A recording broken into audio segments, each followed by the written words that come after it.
Hi, I'm Ahmed Avais, coach and founder of Agile 7. And I wanted to talk about something that's not talked as much in the Agile community, and that's about complex adaptive systems.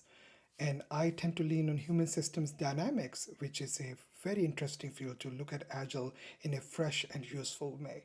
So, in that, I'm going to share one of the models that is very, very useful. But before we go into that, maybe it's useful to look at some of the simulations that are available online. This is a simulation of a system that's of flocking birds or flock of or a school of fish. And you can see that all these individuals, they're trying to move around the system, looking for alignment, looking for something that holds them together. And over time, certain patterns form. And that's important to know. We're not looking for problems, we're looking for patterns and how we can shift them. So, in that, let's shift over to my PowerPoint deck because it's going to be lightning talk. One of the models that Human Systems Dynamics has is very, very useful. It's called the decision map. It talks about the worldview a person, an individual might hold, the reality that is based on data, and the rules in that environment that help that person to make a decision, or a group to make a decision, or an organization to make a decision, depending on which level of abstraction you go into. Now, these are interesting words, but you can design activities around this to guide or facilitate positive, inclusive decision making. For example, for worldview for me, so being born in Pakistan, raised in Jeddah, Saudi Arabia, it wasn't until I was in the fifth grade, I believe, when I saw a white person in real life.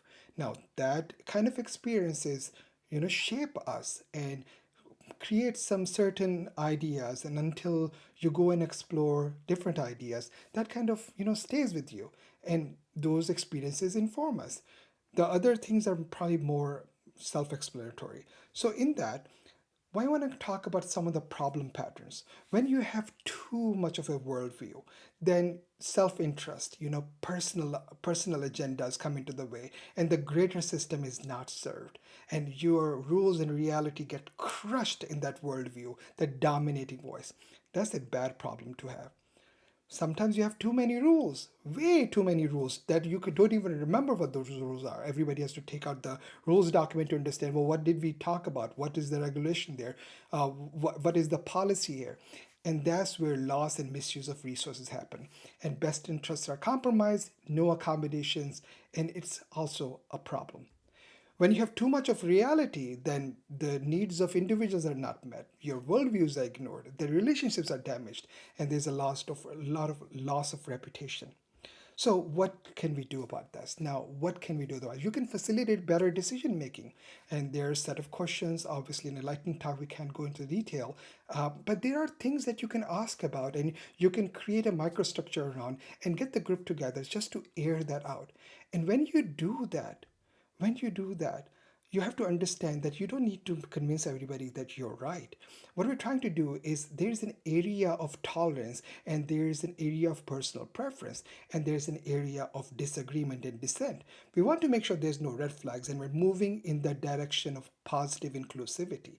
And once we're in that range of consent, right, that's a place where generative relationships can happen. Now, you could keep on moving towards a place of consensus and 100% agreement, but that last 20% is probably not worth your time, practically speaking. So, trying to stay in that range of consent is actually the ideal state. Now, when you start to do that, something wonderful happens. All these worldviews and personal preferences start to form lattices and matrices. And my slide just went back too fast, so I'll show that one more time. You create this pattern that attends to the whole, the part, and the greater whole. So that is all from me. Reach out to me at agile7.com, my email address, my YouTube channel, and my information is on screen. And I hope you enjoy the conference. Thank you.